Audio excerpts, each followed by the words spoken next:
So this is it, people. This is what you've been waiting for. The test to destruction. Or will it be destroyed? Let's do this. So, just so that you can get a really good view of this utter stress test that I'm going to be giving this helmet today, I'm going to be putting one of these cameras inside this helmet. So you're going to get a first person view from the inside. That's a better view than I'm going to get. So, I'll be honest with you. Because I'm not too sure about how strong this lens is, I'm not going to put my Nikon in there, okay? No, that's the more expensive one. However, my more cheaper, friendlier cam right here, I'm going to put that inside the helmet. It's also got, to a certain degree, some protection around it. So hopefully, if this lens fails immediately, at least it doesn't mean the death of this cam. But I'd rather risk that than this. But I will set up my Nikon action cam elsewhere in this little studio so you can get a different angle, different from the one you're seeing through this camera right now, the main cam. Okay, let's do this.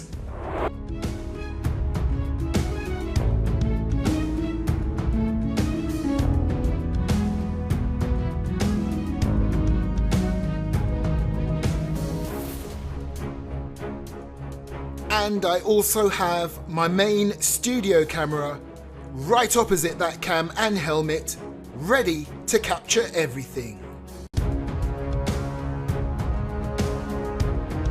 Oh, and I have another camera at this angle. Now, you saw just a very small part of my Airsoft collection on the desk. This is what I have decided to go with for this test to destruction. So we're going to start off with a low-powered Springer, a nice cheap and cheerful Project Z 1911 that would normally shoot around 210 FPS using .12s, but today's test is going to be .20s, so we're probably looking at about 100 FPS, which, if I'm honest, that will just tickle the helmet using this Springer. And then we up the ante and move on to the Tokyo Marui FN57. Now, it being a TM, we're probably looking at about 270 FPS. But then if that doesn't destroy the helmet lens, we move on to the big gun. This is my Cybergun Wii Desert Eagle, 330 to 350 FPS. And if that fails to shatter the lens, we get serious with the Ruger Super Hawk revolver, coming in at over a whopping 500 FPS, but not over the UK legal limit. Then if it becomes apparent that single shots just won't cut it, we bring in the Mach 11. It has a lower FPS to the Ruger, but the rate of fire is so insane, the stress may just crack that lens at a whopping 36 rounds per second. But then if that fails, I then summons Judgment Day. The classic Army M132 microgun with a rate of fire that beats the Mach 11. 38 rounds per second should be enough to seal the deal. Let's do this.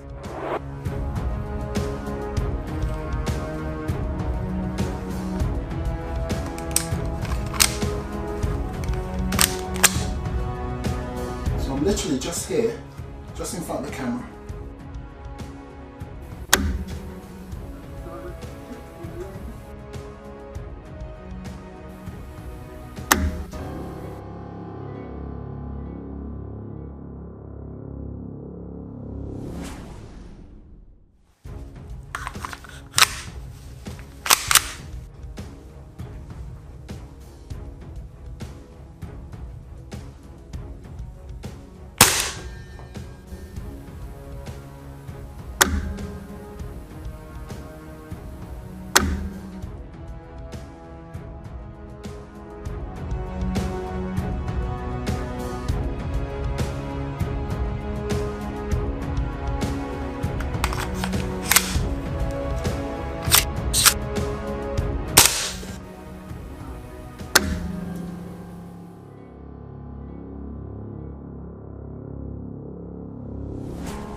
Right, let's get serious now. The Mach 11 full auto onslaught.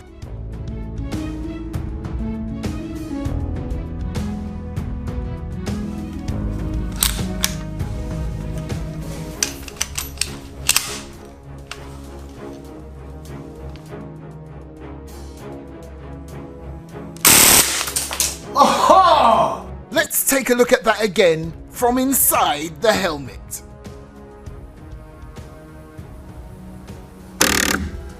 Aha! And look, it still hasn't shattered.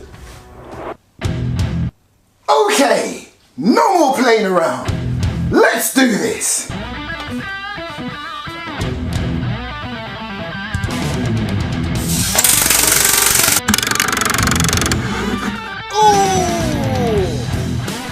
Game over.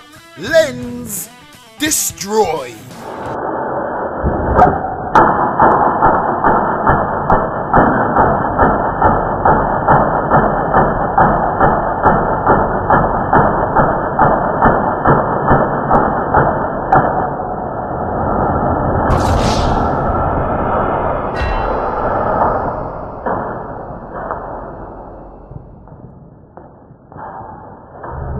And did you see the little screen wash that it got afterwards? With the amount of gas that spat out at the end. It like destroyed it and said, here, let me give you a little wash as well. I can't wait for the HBA kit to arrive. Look! Total destruction of the lens. And remember, throughout this entire test, I was no more than 2 to 3 feet away from the helmet. That's how close you have to be to destroy the lens on this helmet. It goes without saying, any gameplay site where you are that close to your opponent, you would not be allowed to fire at them. In fact, it goes even further than that. This test was in extreme circumstances. Nobody would be firing towards your face that close. And if they was to do that, they would get in huge trouble and get banned. Normally, they would have to tap you on the shoulder or something and say hit or dead or whatever. But this just proves how close and how much suppressive firepower you have to give to this helmet for it to concede. Now, when I looked in the comments section when I first did the review of that helmet, I noticed a few people saying, could I also test this?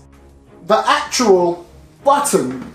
Can I fire a few BBs at this button right here to see if it would accidentally activate it and open your eye shield, which would be a very bad thing during gameplay.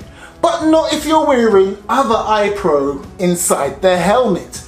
But if you're not going to wear other eye pro, will this open during gameplay? Now again, just like the stress test of the actual eye shield, I'm going to be very close to this button, even closer in fact, which is unrealistic because anyone that fires at you during gameplay this close, I can pretty much guarantee they'd be banned from your airsoft arena because you're not supposed to fire at anyone this close, let alone towards their face. So this is in extreme circumstances. So here we go. There's the button. Here's one of the most powerful revolvers I have in my airsoft collection. And I would say, how far is that? About a foot away? Roughly. Let's do this.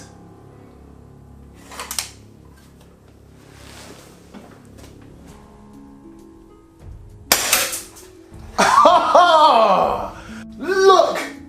Dead on shot in the center. Oh man, I'm quite proud of that, even though I was very close. But a dead on shot on that button will activate the opening of your face shield. And to be honest, if you've got an airsoft weapon that shoots anywhere near as powerful as this, you wouldn't be allowed this in gameplay anyway. So would I wear this helmet for gameplay? Now you may say, well, that's two unrealistic circumstances that you would never want to happen at gameplay. One being an overly powerful airsoft weapon and being way too close when firing it. Let's say we remove one of those elements. So we're going to take away the overly powerful airsoft weapon, and I'm going to rock out with my Glock out, sorry. Yeah, Umarex, or if you like, Elite Force, officially licensed Glock 17, well within gameplay FPS limits. So here we go. So we've got that one element out of the way. This is something you would be allowed to use in gameplay arenas across the globe, apart from places like Japan. But anyway, again, let's go about a foot away, and I'm going to take the shot at the button. Ready? Okay. There you go again. At 1 foot away, it activates that button.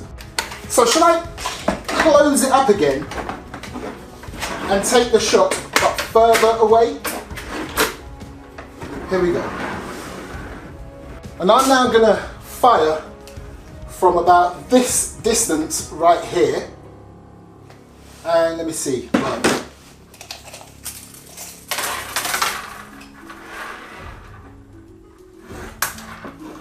We are looking at just over 3 feet away. And again, I would suggest that is way too close to be firing at anybody at gameplay. You would normally tap on the shoulder, or just say bang and tap on the shoulder, or hit, tap on the shoulder, whatever. And that person would have to call their hit. So if we're going to do this in centimeters, I am 97 centimeters away, approximately, because I've got a little mark on the table that you can't see. And now let's take this shot. Where's that mark? Okay, there it is. You ready?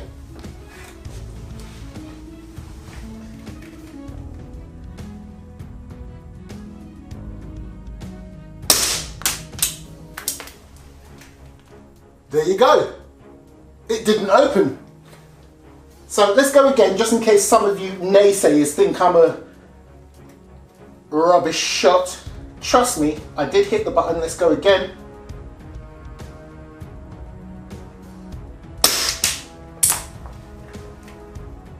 There you go. To me, that's conclusive. At a stupidly close range, yes, it will activate the button and open your face shield. At about 3 feet away, it won't. And trust me, I did hit the button on both occasions. And I wasn't joking when I said you can literally wear iPro underneath this thing. There's so much room, look. No joke. So to finally answer the big question, would I wear this for gameplay? My answer is yes. 2 main reasons. 1, everything I showed you today was in extreme circumstances. 2, as I just showed you, you can wear your own eye protection underneath this helmet, keep the mesh where it is, and just wear other eye protection if you want to be 100% certain that this is safe. And to be fair, this thing looks so cool, why wouldn't you wear it for cosplay, Nerf, and even Airsoft just for looks? But make sure the eyes are properly protected. I'm Airsoft Mike, thanks for watching, and the next video on this channel will be a sponsored video by X-Cortec, who has sent me a couple of tracers. And I'm going to be giving one of those away too. Now, regarding the damaged helmet I've just tested, I could just put the mesh back in it and then give it away. But then you've got that damaged button. I know what. I'll see if I can get hold of a new replacement face shield, the entire shield for the face. Once I've done that, I'll then include this helmet in a giveaway. But in the meantime, if you like this helmet, hit the video description where you will see a direct link to the NF Strike website where you can buy your very own. Thanks for watching, and I'll catch you next time.